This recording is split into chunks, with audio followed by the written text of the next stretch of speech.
Kenapa diri ni asyik suka nak marah-marah anak? Perkara yang saya hampir buat adalah saya nak rendam anak bongsu dalam baldi. Saya dengar suara kat belakang telinga saya cakap potong diorang, bunuh diorang.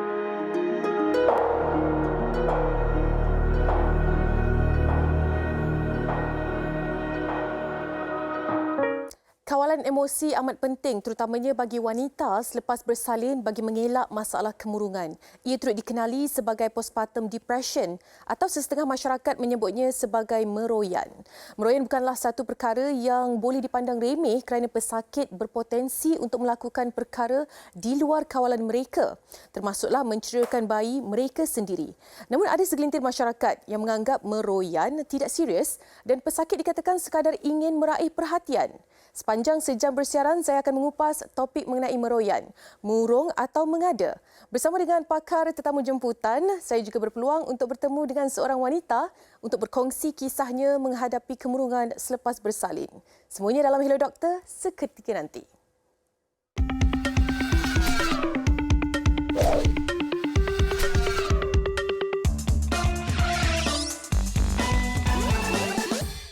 Assalamualaikum dan salam sejahtera. Selamat berhujung minggu juga buat anda semua, terutama sekali kepada penonton-penonton setia Hello Doktor. Terima kasih kerana masih lagi menyokong kami setiap hari Ahad, tak berhenti untuk menantikan kami dengan topik-topik yang akan dibawakan setiap kali kita bersiaran. Okey, terima kasih banyak-banyak. Sebelum tu mungkin belum terlambat untuk kita ucapkan selamat Hari Raya Haji kepada semua yang menyambutnya. Harap-harapnya hari Ahad yang dimanfaatkan pada hari ini dapat memberi sedikit sebanyak momen yang cukup baik sekali buat anda dan juga keluarga anda.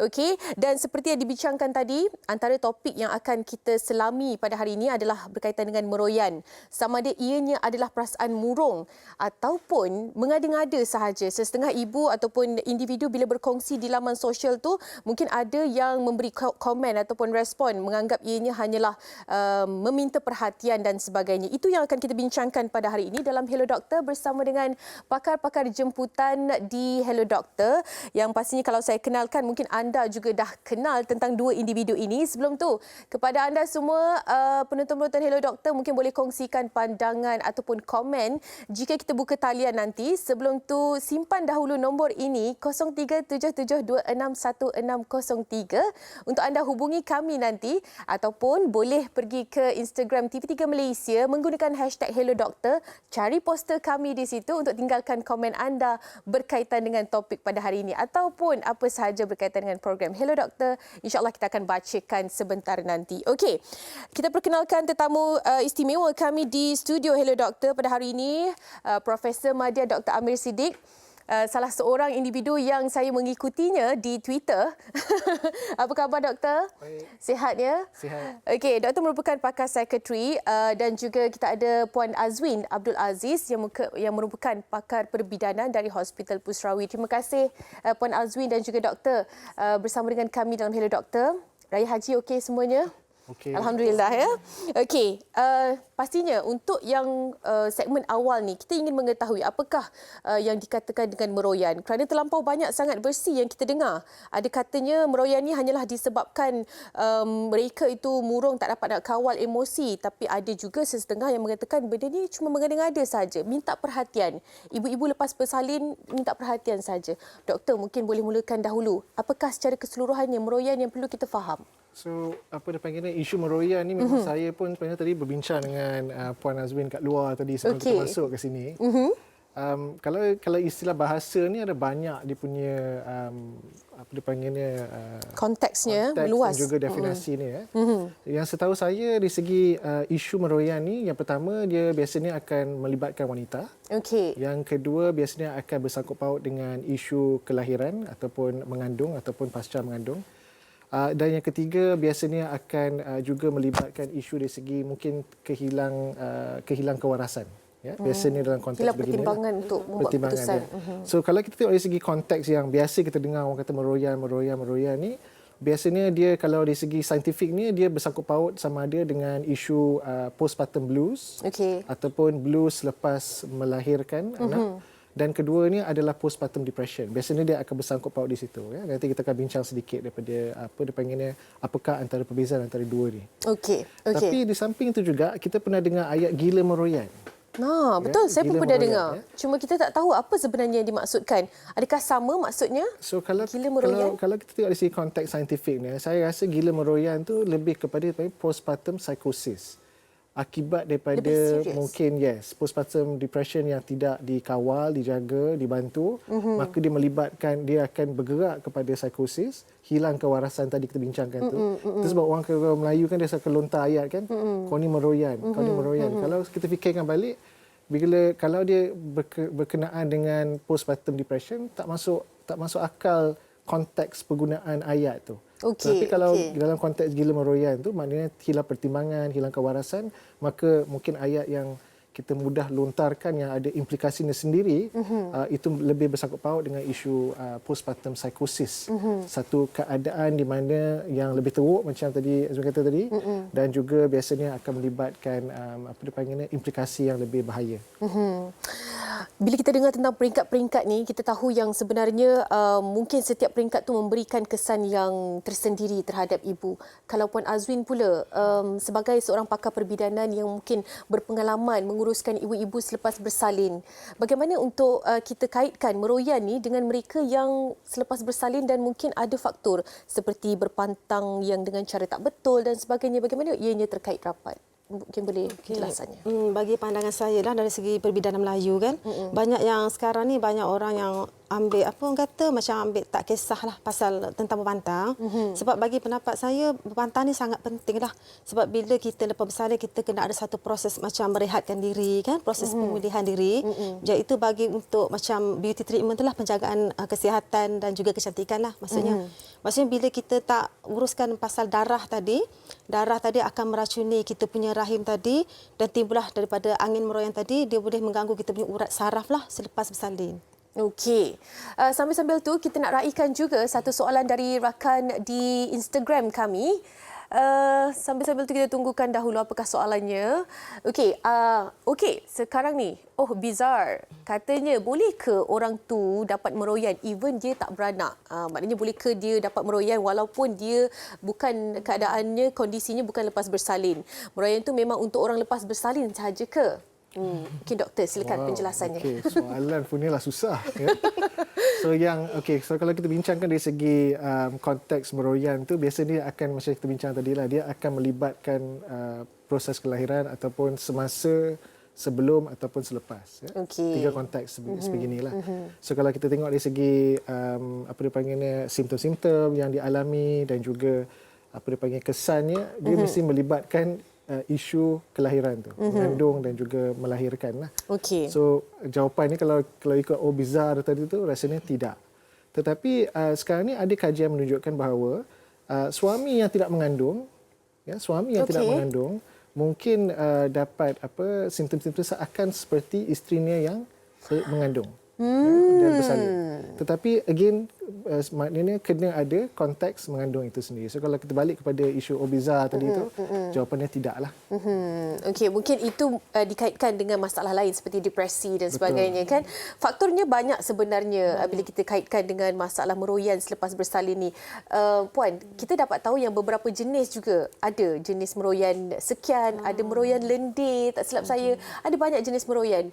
Macam mana? Itu adalah hanya sebut-sebutan orang secara perubatan tradisional ataupun memang secara saintifiknya boleh dibuktikan? Okey, meroyan ni dia ada terbagi kepada 7 bahagian meroyan lah. Tapi antaranya yang Kak Min boleh fahamkan di sini adalah meroyan api lah. Meroyan lendir, meroyan macam-macam jenis, meroyan bulu kan. Meroyan api ni maksudnya bila ibu tu sering bengis, mudah marah kan, cepat dia sakit macam dia stres dia tinggi lah maksud dia. Jadi maksudnya sebab ibu dalam pantang ni dia emosi dia mudah terganggu kan. Bila terganggu dia akan jadi tahap yang paling tinggi sekali, dia jadi gila meroyan yang boleh mengakibatkan macam baling anak kan. Dia jadi sampai boleh membahayakan lah, sampai boleh mengelar baby sampai jadi ke tahap itulah. Okey, seperti yang kita tunjukkan kepada anda semua, ada 6 jenis meroyan yang dapat dihuraikan mengikut daripada kategori masing-masing. Meroyan api, meroyan ketong, meroyan urat, meroyan lendir, meroyan tinggal dan meroyan bulu. Ataupun kalau kita melihat kepada perkara ini, inilah antara punca-puncanya. Apakah yang disebabkan seseorang individu itu dikatakan meroyan dan jenis-jenisnya. Ini bila kita baca ni agak seram. Doktor, ada komen, Doktor? Saya belajar benda baru hari ini. Okey. Saya ingat ada satu ayat je meroyan, tapi rupanya ada banyak ayat meroyan. Tapi yang saya tertarik itu kalau kita tengok dari segi perkataan-perkataan tadi itu, ada yang bersangkut paut dengan apa yang kita kenali sebagai, kita bincang tadi lah, postpartum blues, depression dan juga psikosis. So juga kalau kita fikirkan, maknanya dahulu-dahulu pun diorang dah perasan dah ada konteks begini. Okey. Kita akan masih lagi bersama dengan pakar jemputan kita, Puan Azwin dan juga Dr. Amir. Untuk seterusnya, selepas ini kita akan bincangkan tentang kesan ataupun gejala dan juga punca. Bagaimanakah boleh berlakunya meroyan selepas bersalin ini? Sekalinya selepas ini dalam Hello Doktor.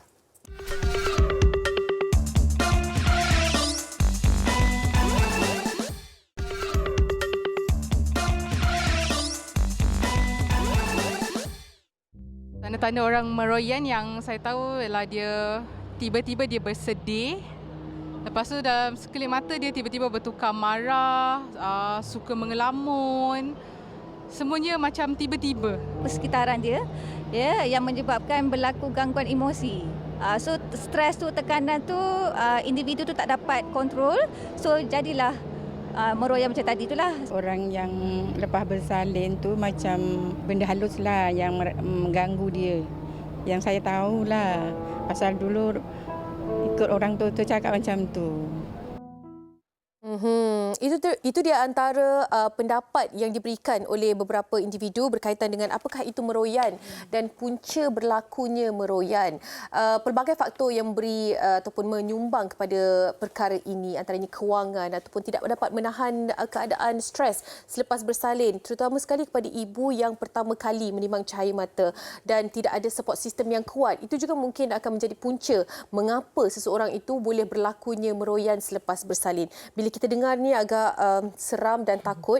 Lebih-lebih lagi bila kita jumpa individu itu sendiri. Saya berkesempatan berjumpa dengan seorang individu. Kita akan tayangkan di Hello Doktor untuk anda mengetahui tentang cerita, ataupun di awal tadi kita ada sertakan juga apakah yang berlaku terhadap dirinya. Jika anda ingin mengetahui secara keseluruhannya apakah yang berlaku terhadap individu ini, ianya berlaku 4 tahun lalu dan mungkin kenangan ataupun keadaan yang pahit dan juga hitam ini adalah antara yang sesuatu menjadi kegusaran dan juga kekhawatiran oleh individu ini. Seorang ibu mempunyai 4 orang anak yang berlakunya selepas anak bongsunya lahir. Meroyan selepas keguguran. Ini yang berlaku terhadap individu. Ayuh kita saksikan dahulu cerita individu ini. Kemurungan postnatal atau meroyan selepas bersalin adalah antara perkara yang cukup ditakuti oleh ibu-ibu yang akan melalui proses kelahiran. Jadi hari ini kami tim Hello Doktor ingin mendekati seorang individu yang pernah berkongsi pengalaman berkaitan dengan situasi meroyan, bagaimana beliau menyelami perkara ini dan bagaimana beliau menyelesaikan sehingga sekarang ini berada dalam keadaan dan juga fasa pulih.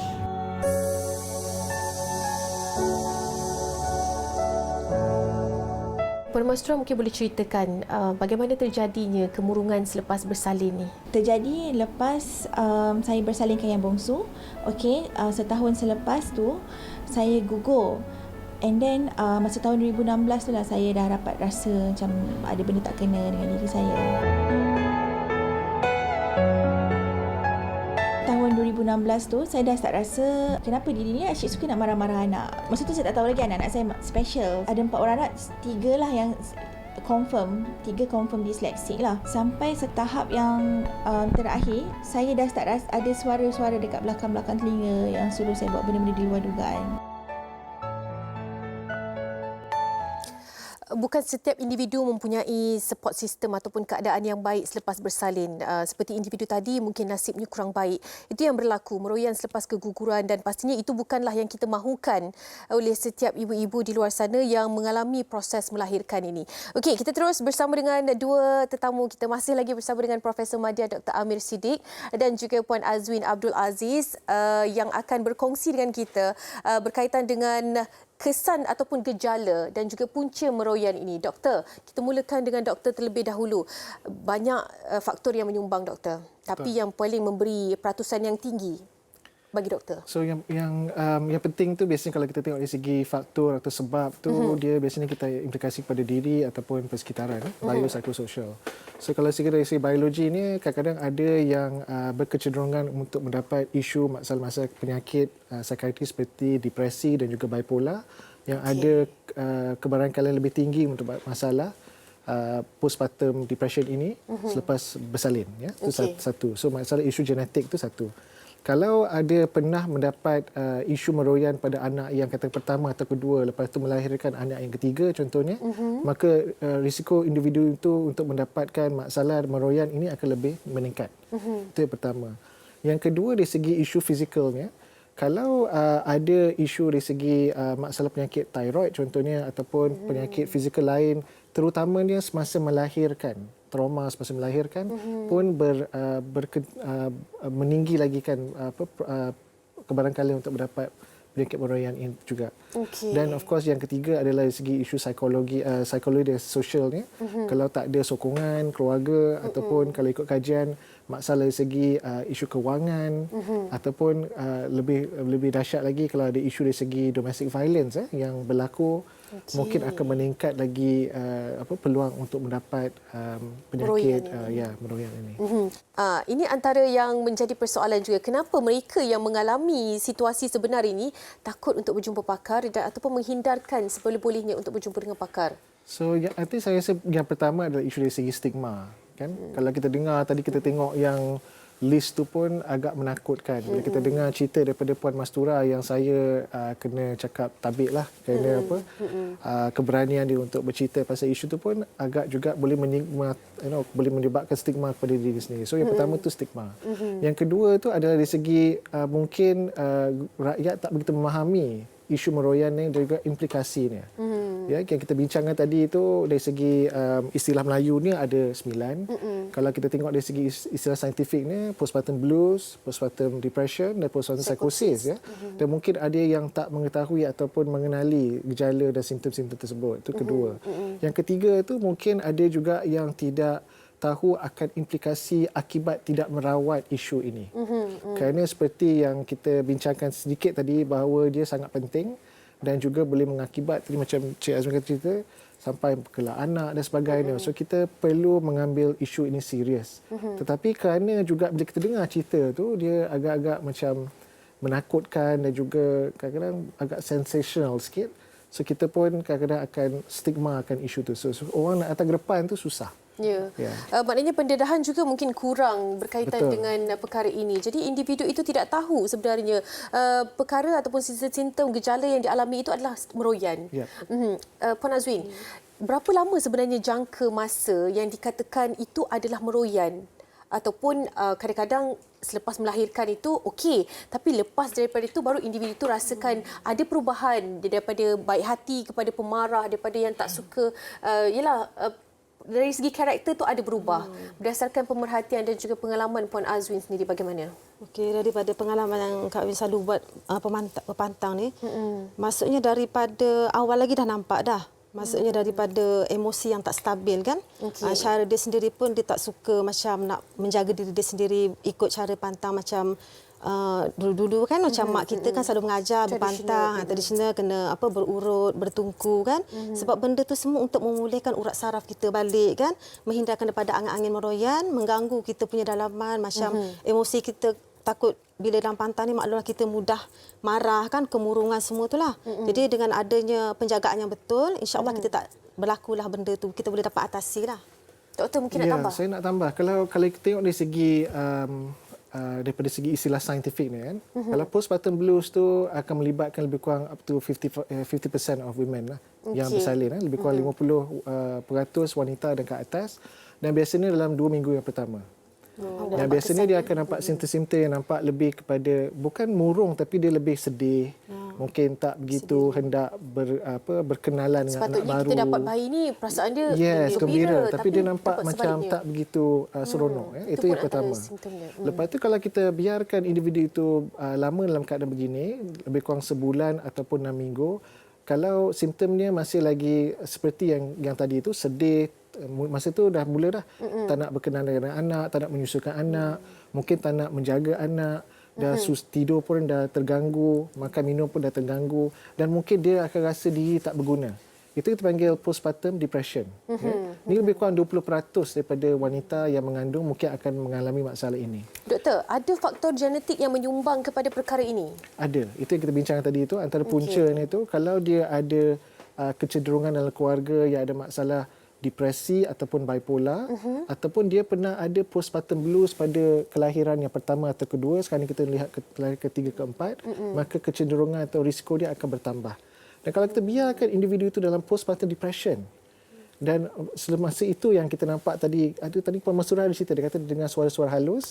So bila sampai ke suara-suara halus, halusinasi ataupun frank delusi, maknanya dia percaya bahawa mungkin anak dia ingin mencederakan dirinya, maka dia akan bertindak negatif kepada anak dia, maknanya membahayakan diri dan juga anak, maka itu dipanggil postpartum psychosis. Dan pada masa itu dia tak sedar apa dia buat. Allah.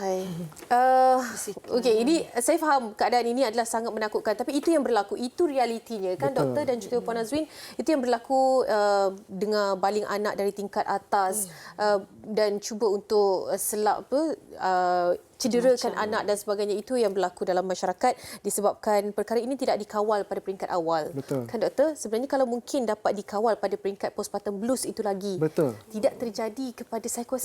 Betul. Itu sebab kita ada pencerahan pada hari ini. Kita nak mengelakkan sampai ke postpartum psychosis.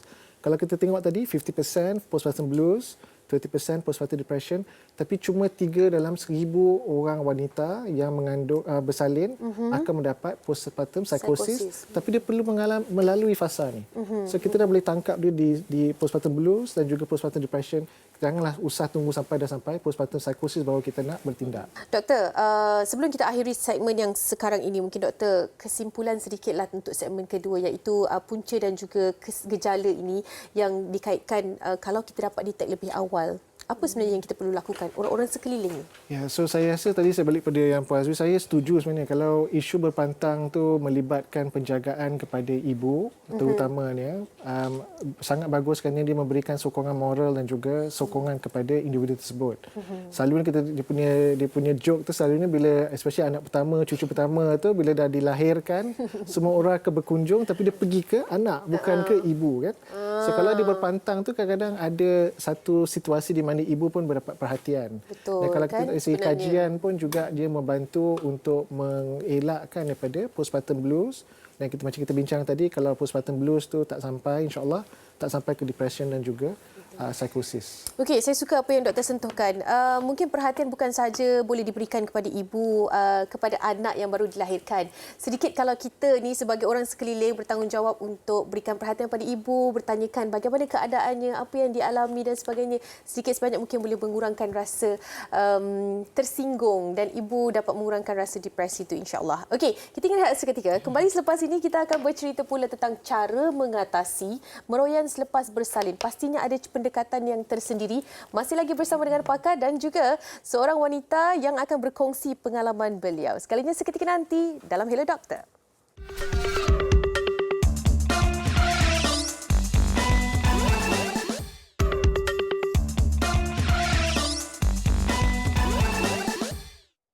Sokongan daripada suami, keluarga yang terdekat sangat penting sebab orang meroyan ni selalu dekat dengan orang yang baru lepas bersalin.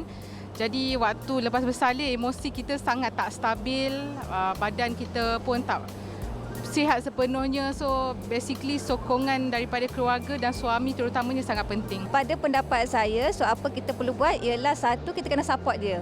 Moral support ke dan biasanya kalau individu yang macam ni sebab dia ada emotional conflict kan, so kita tak boleh tinggal je alone. Dan kita terus kepada perbincangan iaitu cara mengatasi dan apakah pendekatan yang diambil oleh seseorang itu untuk mengelakkan diri daripada berlakunya depresi ataupun meroyan selepas bersalin. Masih lagi bersama dengan Profesor Madya Dr. Amir Siddiq dan juga Puan Azwin. Cuma seorang lagi yang kita ingin raikan di studio Hello Doktor, Dinas Mohtar. Apa khabar? Alhamdulillah sihat. Sihat, Alhamdulillah. Okey, pastinya ada sebab kita menjemput Dinas. Nak Dinas berkongsikan tentang pengalaman Dinas sendiri yang pastinya insya-Allah dapat memberi sedikit sebanyak iktibar kepada kita semua. Dinas, kongsikan apa yang terjadi dan apa yang pernah dialami oleh Dinas sendiri. Dinas sebenarnya masalah kemurungan pastinya kita tak pasti sama ada kita ada ke tidak. Betul. Tapi kalau dah tahap masa Dinas kena tu banyak menangis dalam bilik air seorang-seorang. Dia mula daripada situ. Tiba-tiba rasa macam nak menangis, and then anak menangis kita biarkan. Okey. Kita tinggalkan anak kita menangis seorang-seorang dalam bilik. Dia menangis je kita tutup pintu. Oh, masa tu kita rasa macam okey je, tak ada masalah kot. Masa tu I dah tahu dah okey. Dan I banyak buat research juga masa ketika itu dan bagusnya sebab ada banyak kawan-kawan yang support. Dan banyak kawan-kawan yang kat doktor. Okey. Jadi bertanya. daripada situ I tanya whether this is normal ke, tak normal ke dan apa yang I patut buat. Jadi nasib baik peringkat awal tu dah terus dapatkan bantuan. Tapi kalau setengah orang yang tak tahu dan takut nak jumpa dengan doktor sebab takut nanti orang ingat kita gila. Sebab itu adalah salah satu masalah utama. Kita rasa kita tak ada masalah pun dan kita malu dan kita tak nak orang ingat kita gila. Dan daripada situ juga Dinas banyak juga berkongsi dengan orang lah dari social media dan dalam dinamik social media dan sebagainya dengan Dinas punya followers tentang the awareness of my problem tu lah. Sebab kalau kita tak cerita kita tak keluarkan perasaan kita tu. Jadi dengan cara tu juga Dinas rasa dia boleh membantu Dinas untuk kawal diri. Dinas, kalau mungkin boleh kongsikan puncanya. Mungkin tak cukup tidur dan mungkin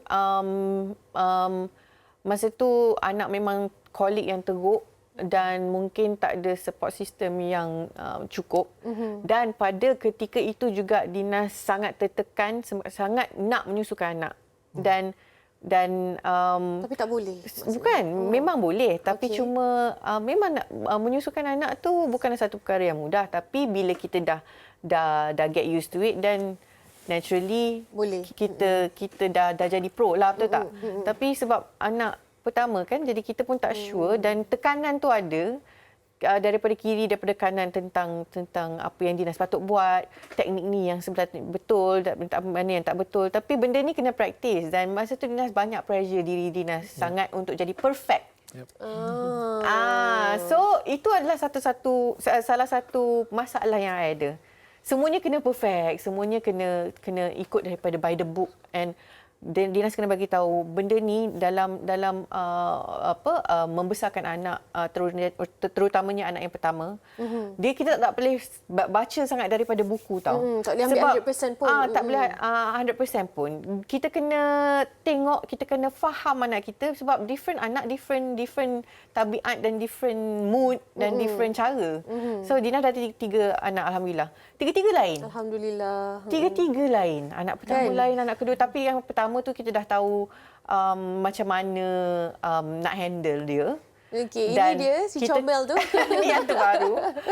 Dan Dinas sendiri bagi tahu okey, kita tak payah nak perfectkan benda tu. As long as baby healthy, as long as baby happy. Bila mak tak happy, anak kita boleh rasa tau yang mak kita tak happy. Kan, walhal Dan dia kita pun rasa tak macam happy. kita nak perfect. Yes. Tapi sebenarnya anak tu nakkan ibu happy. Ya. Barulah anak pun boleh happy. Yes. Doktor, macam mana doktor bila mendengar kepada apa yang dialami oleh dinas, komen doktor sendiri? Oh, saya nak tahu yang when you had that first episode tu, was it the first baby ke the First third baby. baby? First baby. So how did you tackle? Did you have those symptoms in the second and the third one as well? Tak ada. Tak ada. Tak ada. Dapat So, I kawal think- pada peringkat awal. So I think this is quite interesting because yang apa yang dia cerita tu sounds like postpartum blues. So kalau kita biarkan, kalau postpartum depression dah lain cerita dia tu. Betul. Tapi you're exactly right. Di mana kalau kita dapatkan bantuan awal, biasanya isu dari segi kesihatan in terms of like you said lah, penat, especially ibu pertama, Tak cukup tak tidur. sure what to do. So kadang-kadang intervensi dia pada peringkat awal tu is actually quite straightforward. Pastikan bahawa ibu mendapat rehat yang secukupnya, memastikan ibu mendapat perhatian yang secukupnya, dan juga of course dapat address isu tu pada masa pertama tu. InsyaAllah dengan rehat yang cukup, si ibu tu dia boleh kembali kepada biasa lah. Tapi yang biasa isu tu kalau kita tak tahu what's happening, and then kita biarkan, kita boleh bayangkan bahawa banyak lagi tekanan daripada keluarga, daripada suami, daripada diri sendiri kepada nak menjaga anak pertama tu, terutama as you've mentioned just now, breastfeeding kan. Anak pertama tu biasanya tak tahu, tak ada pengalaman. Baca buku dengan dengar ceramah lain dengan doing the real thing. Dia practical. So Dia kena. Okey. kadang-kadang itu juga boleh menjebakkan ataupun berdekatkan kepada isu tersebut lah. Okey, saya tak pasti sama ada dinas mengamalkan pantang secara tradisional ataupun tidak. Cuma sangat ya. Sangat amalkan. Okey. Yang amalkan juga boleh berlakunya perkara ini, Puan Azwin. Mungkin bagaimana? Mungkin kalau I tak amalkan, dia akan jadi teruk. Lagi teruk. Betul-betul. Serangan angin apa benda semua tu. Betul tak? Sebab dinas mengamalkannya, jadi tak adalah mal je lah. Tak adalah teruk dinas punya masalah depresi tu. Dalam kawalan lah maksudnya. Ada tak pengalaman Puan Azwin sendiri yang mungkin mereka ada pada tahap yang serius, betul-betul lebih serius daripada apa yang dinas lalui? Kalau ikut pengalaman, sebab macam Kak Min sendiri kan mengurut orang bersalin ni, macam-macam golongan Kak Min dah jumpa lah kan. Maksudnya nak cerita kat dalam ni memang banyak lah. Tapi yang banyaknya ada pengalaman daripada suami tinggalkan ketiga dalam pantang pun ada. Lepas tu akibat daripada satunya, bila orang stand mungkin air susu pun sumbat lah. Itu pun salah satu juga. Okey, apa pendekatan yang Puan Azwin katakan, lakukan kepada mereka jika mereka mendapatkan bantuan Kak Azwin? Macam Kak Azwin sendiri pun akan beri kata-kata nasihat kan, macam bagi kata-kata semangat dekat customer. Sebab kita ni jadi seorang wanita, bila kita dalam pantang ni kena kuat semangat kan. Maksudnya kita kena berpantang dengan cara amalan yang betul kan. Sebab kita pun dah tahu daripada amalan moyang kita sendiri, mereka pun dah melakukan amalan tu, memang kita nampak terbukti kesannya kan. Bila makan herba, berurut, mandi air rebusan herba kan, mereka kelihatan sihat kan. Lepas tu urat saraf dia orang pun kuat. Jadi kita follow lah maksud dia kan. Okey doktor, cara sebenar yang mengatasi individu-individu ini mengikut peringkatnya secara general, apa yang doktor boleh lakukan? So kalau postpartum blues tu sokongan moral kepada ibu, memastikan bahawa kesihatannya terjaga, biasanya akan dapat membantu. Tapi apabila dah sampai ke peringkat kemurungan tu sendiri, depression, postpartum depression, maka pada masa itu biasanya kita akan mendapat rawatan pakar, ya, di mana mungkin ubat-ubatan akan digunakan. Tetapi masih boleh dirawat di rumah bersama dengan keluarga. So ada perbincangan datang ke hospital atau klinik dan dirawat di rumah. Tapi bila sampai ke postpartum psychosis tadi itu, biasanya akan dimasukkan ke dalam ward. Kerana macam tadi even Puan Azwin pun dah ceritakan tu, dan juga kita dengar daripada Puan Mastura tadi itu, membahayakan diri sendiri dan juga terutama pada anak yang baru lahir itu. Dinas pernah berjumpa pakar secara berdepan. Membantu sangat. Dinas pergi, tapi memanglah patutnya kena pergi beberapa kali. Tapi dinas pergi 3 kali je. Lepas tu dah okey? Okey dah. Alhamdulillah. Sebab lepas tu I dah tahu, okey, kalau jumpa dengan doktor dia bagi apa. Okey, ubat tu kalau boleh I avoid. Memang tak makan, tapi benda tu ada je lah kat rumah. Tapi I akan tengok apa yang dia buat. Oh, okey, dia duduk, dia cerita dan dia tak cakap banyak pun. Dia hanya nak dengar je apa yang tekanan yang kita rasa. Tapi daripada situ dan ada kawan-kawan yang boleh dengar. Jadi I rasa macam tak payahlah jumpa doktor. Oh, betul lah. Sebab ada saya terbaca satu artikel ni. Sebelum kita jumpa psikiatri pun, elok kalau kita ada kawan-kawan dahulu doktor ya. Untuk mendengar, jadi good listener. Luahkan dahulu pada kawan-kawan sebelum mungkin. So seperti yang tadi yang I think you've also mentioned it as well. Biasanya wanita yang especially anak pertama tu, they've done a lot of research. Banyak kajian telah dibuat. So kalau dia bercerita dengan kawan-kawan dia, itu menjadi satu intervensi juga tu. Macam sesi counselling yang secara kecil-kecilan. Yang penting tu yang si kawan mendengar tu jangan ada prejudis ataupun apa-apa pandangan. Itu yang penting tu. Betul. Kena Dia kata jangan listen salah. without judgment kan. Betul. Dia jangan bila yang hamba Allah nak cerita, kita nak kasih feedback input, pula, input pula. Dia nak dengar je sebenarnya. So that's the first area lah. Yang itu kalau kawan tak begitu tahu nak membuat cara begitu, masa itulah sampai ke kaunselor. Biasanya kaunselor dulu. Lepas tu baru psikologis, baru ke pakar psikiatri. Itu saya kata tadi yang mula-mula tu biasanya sekali tak berjumpa pun. Tapi kita akan jumpa peringkat kedua dan ketiga. Okey. Peringkat tiga pasti akan jumpa. Pasti jumpa bila dah masuk kepada Psikosis tu, postnatal psikosis. Okey, ini antara yang cukup-cukup baik apabila kita tahu. Bukan sahaja kita yang mengalami, tapi orang sekeliling. Anda yang mendengar, mungkin anda mempunyai pengalaman dari segi kawan-kawan pernah lalui ataupun keluarga pernah lalui. Jadi orang yang mendengar tanpa sikap prejudis dan tanpa sikap judgemental. Betul. Kan kita dengar secara keseluruhan dan bukan untuk kita memberi pendapat sendiri, kita cuba berada di tempat mereka, cuba lalui apa yang mereka lalui, cuba rasa apa yang mereka rasa. Okey, seketika nanti kita masih lagi akan bersama dengan Dinas Mohtar, Puan Azwin dan juga Profesor Madya Dr. Amir Siddiq dalam Hello Doktor untuk topik meroyan, murung atau mengada. Seketika nanti dalam Hello Doktor.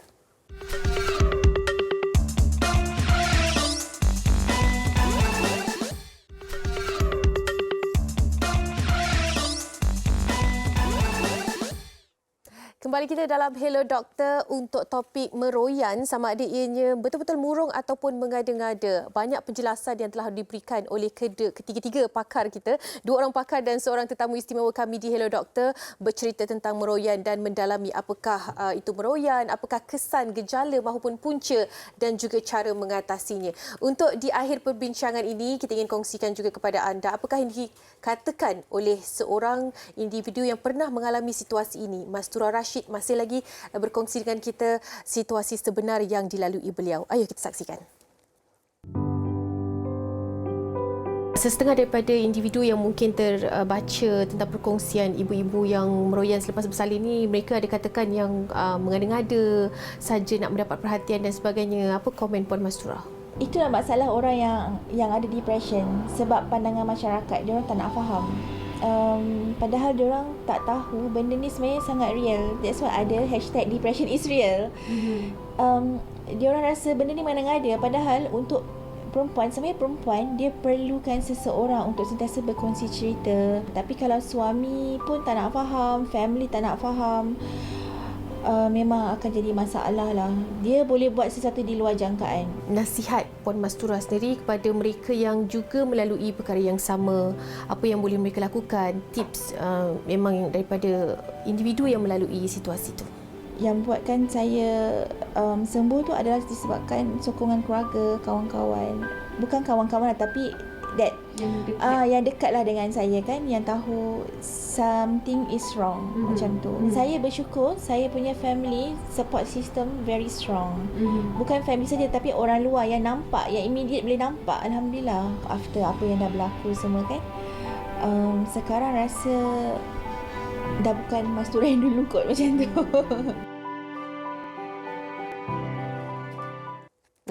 Tapi apa-apa pun kita ucapkan syabas dan juga tahniah kepada Puan Mastura Rashid kerana mampu melalui fasa ini dengan tanpa berjumpa dengan pakar dan mempunyai pendekatan tersendiri. Maknanya peringkat awal tu mungkin dapat dilakukan dengan baik sekali.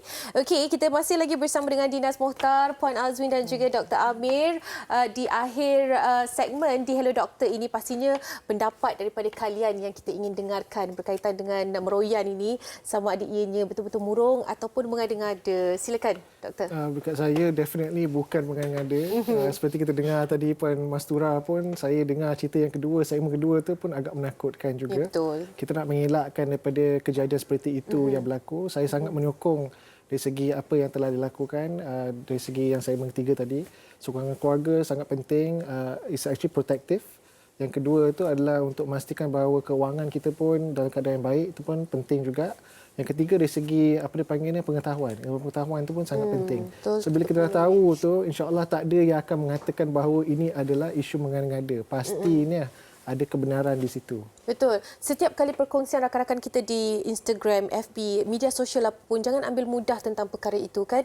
Pastinya ada sebab mereka kongsikan. Tak terkait rapat dengan mereka, mungkin terkesan dengan keadaan itu. Kita jangan menganggap itu hanyalah perkongsian semata-mata. Puan Azwin, mungkin daripada Puan Azwin sendiri. Bagi pendapat kami sendiri memang rugi kalau tak berpantang. Sebab bila kita berpantang dengan cara yang betul, sebab dia memulihkan badan kita, jangka masa panjang kita lebih selamat lah. Lebih, orang kata lebih awet muda kan. Sebab pantang tu sangat penting. Yelah, satu sebab ataupun punca kita depresi, stres dan sebagainya, badan kita penat. Penat, lemah, tak dapat perhatian yang betul. Kan, yang baby je dapat perhatian, kita ni tak ada perhatian. Padahal kita melahirkan, keluar darah banyak dan sebagainya. Terima kasih juga. Dan juga Dinas, orang yang melaluinya, pernah berkongsi di media sosial, pernah dapat tak feedback ataupun respon yang negatif daripada orang lain? Tak ada. Semuanya positif, Alhamdulillah. Dan bagi Dinas, tak payah nak jadi superhero lah. Or super mom. Betul. You know, sebab kadang-kadang kita ada help, ada bantuan daripada pembantu dan sebagainya. Tapi kadang-kadang kita rasa macam tak apa kita boleh buat. Kita nak buat. Ini kan anak kita yang bila kita buat sendiri. Tak payahlah jadi superhero. Kalau ada bantuan tu, tak payah jadi superhero. Kita semua era baru kena jaga diri kita juga. Walau macam mana pun modernnya teknologi sekarang ni, pantang tetap pantang. Badan Melayu kan? Badan orang Melayu. Pantang tetap pantang. Kita nak jaga, kita nak pakai badan ni bukan setakat ni je. Kita nak fikir pakai lama ni. Dan kita nak kena fikir pasal anak kita punya future juga. Kan? Kita kena sihat untuk diorang juga. Betul tak? Betul. Jadi tak payah jadi super mom lah, you know. Tak payah nak push yourself so much. Buat yang mana termampu sahaja. Dan all moms are good moms. There's no such thing as bad moms. Mana ada. Bukannya kita akan dapat award tiba-tiba ibu terbaik. You know, kita dah melahirkan anak tu dah cukup bagus dah tu. Betul. Itu adalah pengorbanan yang paling besar dan kejayaan yang paling tinggi sekali kita dapat capai sebagai ibu. Terima kasih banyak-banyak Dinas. Harapnya itu adalah antara yang boleh membuka mata kita para ibu di luar sana. Dan saya sendiri sebenarnya belajar banyak sangat hari ini daripada Dr. Amir, Puan Azwin dan juga Dinas untuk menimang cahaya mata yang pertama ni. Alhamdulillah. Okay, thank you so much Profesor Madya Dr. Amir Siddiq, pakar perunding psikiatri dari PPUM, dan juga Puan Azwin, kita punya pakar perbidanan dari Hospital Pusrawi. Terima kasih Puan Azwin berkongsi banyak hari ini tentang tradisional ataupun perpantang secara tradisional ni terkait rapat dengan masalah meroyan. Dinas, terima kasih banyak-banyak berkongsi dengan kita pengalaman yang dilalui oleh beliau sendiri. Kepada anda semua, terima kasih kerana meraihkan kami di Hello Doktor dengan pertanyaan persoalan yang tidak putus-putus. Harapnya kita dapat bacakan semuanya. Jangan lupa untuk teruskan bersama dengan kami pada minggu hadapan. Topiknya, anak manja atau nakal? Manja ke nakal? Kadang-kadang kita rasa kita ni manjakan dia, tapi itu menyebabkan dia menjadi nakal di hadapan orang semua. Itu yang paling takut sekali kan? Okey, itu topik yang akan dibincangkan pada minggu hadapan bersama dengan rakan pengacara yang lain. Jangan lupa untuk teruskan menyokong kami dalam Hello Doktor. Saya Anim Izzati. Assalamualaikum.